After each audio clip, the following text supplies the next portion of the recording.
तो दोस्तों एवेंजर्स 4 जिसको हम लोग एवेंजर्स एंड गेम के भी नाम से जानते हैं वो मूवी आ गई और उसके बाद अब तो थॉर 4 भी आने वाली है। लेकिन इन सब के अलावा एक पार्ट 4 मूवी जिसकी हाइप हमेशा रहेगी वो है आयरन मैन 4 जो कभी आ नहीं पाई क्योंकि टोनी स्टार्क ने अपना सेक्रीफाइस एवेंजर्स एंड गेम में कर दिया था। लेकिन अगर हम लोग कोई दूसरे व्यू पॉइंट से बात करें तो अगर टोनी स्टार्क जिंदा होता तो आयरन मैन 4 मूवी कैसी होती। दोस्तों कंप्लीट वीडियो स्टार्ट करने से पहले मैं आपको बताना चाहता हूँ ये स्टोरी एक फैन मेड स्टोरी है, इसका रियल स्क्रिप्ट से कोई लेना देना नहीं है। फिर भी अगर आप लोग आयरन मैन के फैन हैं तो ये स्टोरी सुनिएगा और वीडियो को अभी से लाइक कर दीजिएगा और कमेंट कर दीजिएगा आई लव आयरन मैन। तो दोस्तों स्टोरी की शुरुआत होती है आज से 10 साल बाद यानी कि एवेंजर्स एंड गेम के इवेंट्स के 10 साल बाद। अब एवेंजर्स एंड गेम का जो ईयर था वो 2023 का था। अब अगर हम लोग कैलकुलेट करें तो ये हो जाता है अगला ईयर 2033 का। अब हम लोग 10 साल आगे क्यों बढ़ रहे हैं, क्योंकि यहाँ पे मॉर्गन स्टार्क भी बड़ी हो जाएगी और वो भी टोनी स्टार्क के लैब में अपना आर्मर डिजाइन कर रही होगी और यहाँ पे जबकि टोनी स्टार्क जिंदा है तो मॉर्गन स्टार्क को ट्रेन कर रहा होगा। इसी के साथ साथ एक चीज और दिखाया जाएगा इस मूवी में, यहाँ पे मॉर्गन स्टार्क ने सिम्बियोटिक आयरन मैन सूट बनाया है जो कि हमें दिखाया था कॉमिक पे जब आयरन मैन विलन बन गया था। और इतना ही नहीं दोस्तों, मॉर्गन स्टार्क का अपना खुद का एक एआई है जो जारविस से कई गुना ज्यादा स्मार्ट है और साथ ही साथ मॉर्गन की बहुत अच्छी बनती है शूरी से। जी हाँ दोस्तों, आप लोग सुन के शॉक हो जाएंगे कि शूरी मॉर्गन स्टार्क को ट्रेनिंग दे रही है वाइब्रेनियम से रिलेटेड। अब यहाँ पे मॉर्गन स्टार्क के पास दो टाइप की टेक्नोलॉजी, एक तो टोनी स्टार्क की नैनोटेक, ऊपर से वकांडा का वाइब्रेनियम प्लस शूरी की अलग टेक्नोलॉजी। यानी कि एवेंजर्स एंड गेम के इवेंट्स के बाद से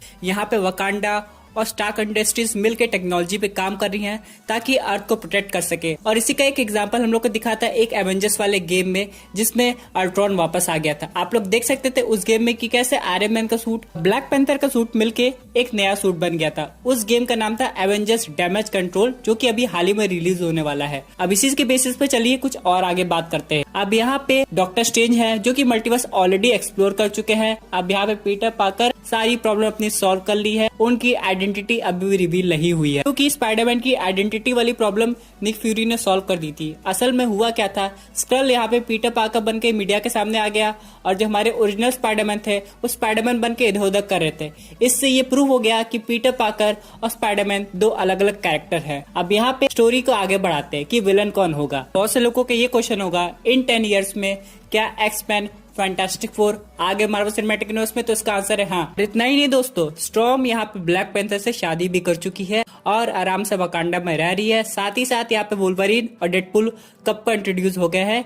इन सब के अलावा फैंटास्टिक 4 5 साल पहले इंट्रोड्यूस हुए हैं और यहाँ पे डॉक्टर डूम इन विलन बन के आते हैं आयरन मैन 4 मूवी में। अब यहाँ पे डॉक्टर डूम को क्या चाहिए, डॉक्टर डूम को टोनी स्टार्क की टेक्नोलॉजी चाहिए। असल में होता है क्या है, टोनी स्टार्क के पास अब भी वो टाइम मशीन है जो एवेंजर्स एंड गेम में उन्होंने बनाई थी, लेकिन ये टाइम मशीन काफी ज्यादा इवॉल्व हो गई, इसमें बहुत सारे फंक्शंस हो गए हैं। अब यहाँ पे डॉक्टर डूम को वही टाइम मशीन चाहिए क्योंकि डॉक्टर डूम को ये लग रहा है कि अगर वो इस टाइमलाइन को कंट्रोल नहीं कर पाए तो किसी दूसरी टाइमलाइन में जाके एवेंजर्स को कंट्रोल करेंगे जिस टाइम फ्रेम में वो कमजोर होंगे। डॉक्टर डूम को पता है कि एवेंजर्स अलग अलग टाइमलाइन में जाके इन्फिनिटी स्टोन्स लाए थे, फिर थेनोस को हरा दिए थे। बाद में प्रोफेसर हल्क के कहने पे स्टीव रॉजर्स ने उन इन्फिनिटी स्टोन्स को उसी टाइम फ्रेम में रख दिया जिसकी वजह से कोई ऑल्टरनेट ब्रांच न खुले टाइम की। ये सब के बावजूद डॉक्टर डूम टाइम ट्रेवल करके अलग अलग जगह से इन्फिनिटी स्टोन्स कलेक्ट करना चाहते हैं और वो खुद की रियलिटी बनाना चाहते हैं। यहाँ पे इन्फिनिटी स्टोन्स का यूज स्नैप करने के लिए नहीं करेंगे पॉपुलेशन को, बल्कि एक ऐसी रियलिटी बनाएंगे जहाँ पे वो राज कर सके। लेकिन दोस्तों ये सब करने से पहले डॉक्टर डूम को आयरन मैन को हराना पड़ेगा। अब आयरन मैन को हराना इतना आसान नहीं क्योंकि उसके पास ऑलरेडी बहुत सारे टेक है, इसलिए डॉक्टर डूम किसी तरह वकांडा में जाके वहां से कुछ टेक ले लेते हैं ब्लैक पैंथर का। अब ये सब कैसे होता है ये सब तो मूवी के एक्शन सीन में पता चलेगा। अब यहाँ पे जैसे वकांडा को कुछ टेक लेते हैं डॉक्टर डूम के पास एक एडवांटेज आ जाता है क्योंकि वकांडा में स्टार्क की पे टेक्नोलॉजी यूज हो रही थी, इसलिए डॉक्टर डूम खुद का एक अपना आयरन मैन आर्मर बना लेते हैं और अटैक कर देते हैं टोनी स्टार्क के ऊपर। लेकिन मॉर्गन स्टार्क आ जाती है और वो डॉक्टर डूम से फाइट करने लगती है, लेकिन यहाँ पे टोनी स्टार्क और मॉर्गन स्टार्क एक साथ होकर डॉक्टर डूम को हरा देते हैं। लेकिन यहाँ पे डॉक्टर डूम शांत नहीं बैठता है, वो फिर से एक अटैक की प्लान करता है। इस बार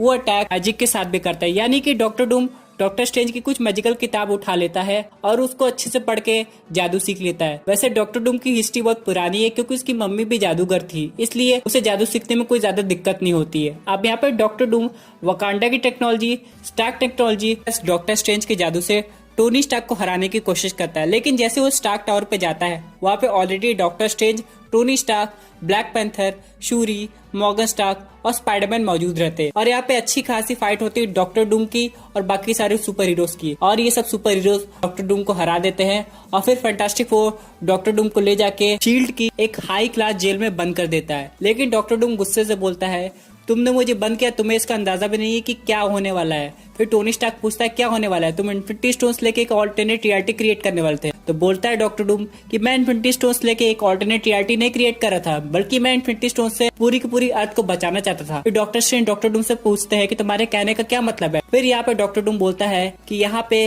गैलेक्टस आ रहा है। टोनी स्टार्क उससे पूछता है कि गैलेक्टस कौन। फिर यहाँ पे डॉक्टर डूम उसको रिप्लाई करता है कि तुम अपने आप को एवेंजर समझते हो, गैलेक्टस के बारे में नहीं जानते। गैलेक्टस एक ऐसा थ्रेट है जो अर्थ को नुकसान पहुंचा सकता है, पूरी की पूरी अर्थ को खा सकता है। टोनी स्टार्क बोलता है तुम तो अर्थ पे राज करना चाहते थे ना, तो तुम्हें अर्थ पे इतनी ज्यादा फिक्र क्यों हो गई। यहाँ पे डॉक्टर डूम फिर से बोलता है कि मुझे अर्थ को प्रोटेक्ट करने के लिए ही उस पर राज करना पड़ेगा, अगर अर्थ ही नहीं बचेगी तो मैं राज किस पे करूंगा। लेकिन ये सब सुनने के बाद भी टोनी स्टार्क को डॉक्टर डूम पे विश्वास नहीं होता। वो डॉक्टर स्ट्रेंज से बोलता है कि स्ट्रेंज इसके दिमाग को पढ़ो, मैं समझना चाहता हूँ ये सच बोल रहा है कि झूठ बोल रहा है। यहाँ पे डॉक्टर स्ट्रेंज डॉक्टर डूम के दिमाग के अंदर जाते हैं और सारा प्लान समझ लेते हैं। यहाँ पे डॉक्टर स्ट्रेंज बताता है टोनी स्टार्क को ये सच बोल रहा है, गैलेक्टस आने वाले 2 इयर्स में अर्थ पे आ जाएगा। इसका मतलब ये हुआ कि यहाँ पे सही में बहुत बड़ा खतरा आने वाला है। टोनी स्टार्क एकदम घबरा जाता है, लेकिन फिर पूछता है कि डॉक्टर डूम से कि तुम्हें ये सब के बारे में कैसे पता चला। तो डॉक्टर डूम बोलता है आज से 3 साल पहले यहाँ पे कोई एलियन आया था जिसे मैंने बड़ी आसानी से पकड़ लिया था और उस एलियन का नाम है सिल्वर सर्फर और वो मेरी लैब में है। यहाँ पे वो लोग डॉक्टर डूम के कहने पे उसके लैब में जाते हैं और वहाँ पे actually silver surfer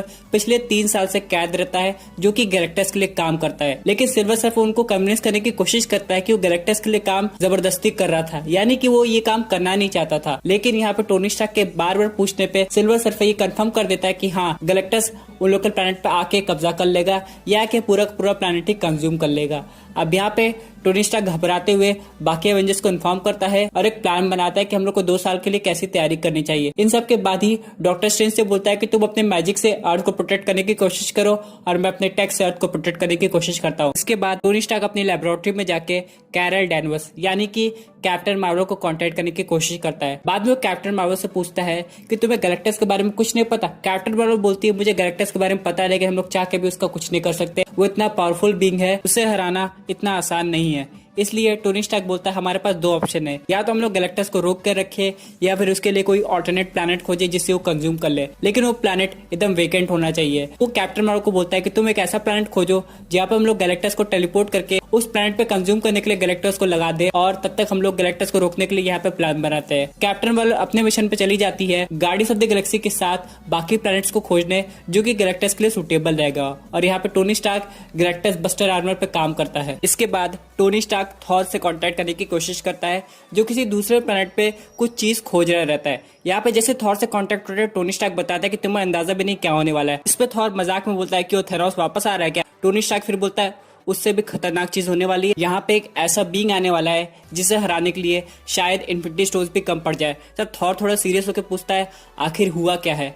Tony Stark उसको सारी बात बताता है और बोलता है तुम्हारे पास कोई सीक्रेट वेपन है जो ओडिन ने रखा हो। तो थॉर बोलता है मेरे पास ऐसा कोई सीक्रेट वेपन नहीं है, ऊपर से इन्फिनिटी स्टोन्स भी अब अर्थ पे नहीं है, तो हम लोग को कुछ और करना पड़ेगा। यहाँ पे टोनी स्टार्क पूछता है कुछ तो हुआ होगा तुम्हारे साथ। फिर थॉर सोचता है, फिर बोलता है हाँ। उसके बाद मूवी में हम लोग को थॉर 4 का फ्लैशबैक दिखाया जाता है जिसमें Thor gore the gore butcher को मार के उसकी नेक्रोसॉर्ड ले लिया था। उसके बाद थॉर टोनी स्टार्क से बोलता है वैसे मुझे तो नहीं लगा था इस वेपन का कभी यूज करना पड़ेगा, लेकिन जब तुम बता रहे हो कि गैलेक्टस आने वाला है तो मुझे फाइनली नेक्रोसॉर्ड निकालनी पड़ेगी। उसके बाद थॉर जाता है एक कुएं के अंदर और वहां से वो ब्लैक कलर के नेक्रोसॉर्ड निकाल कर ले आता है। इन सब के बाद थॉर टोनी स्टार्क से पूछता है क्या तुमने इटर्नल्स को कांटेक्ट किया है। तो टोनी स्टार्क बोलता है इटर्नल्स से कांटेक्ट करने के लिए डॉक्टर स्ट्रेंज गया है, उनको बस खबर होती होगी। फिर थॉर बोलता है ठीक है मैं भी बस अर्थ पे पहुंच रहा हूँ। दोस्तों यहाँ से मूवी खत्म होकर डायरेक्ट लिंक होती है एक नेक्स्ट एवेंजर मूवी से, यानी कि आने वाली एवेंजर्स मूवी में हमारे टोनी स्टार्क को गैलेक्टस से फाइट करनी पड़ेगी। तो दोस्तों ये थी कंप्लीट आयरन मैन 4 स्टोरी। काश ये मूवी रियल लाइफ में आती तो ऑडियंस को देखने में काफी ज्यादा मजा आता, क्योंकि दोस्तों इसी स्टोरी लाइन से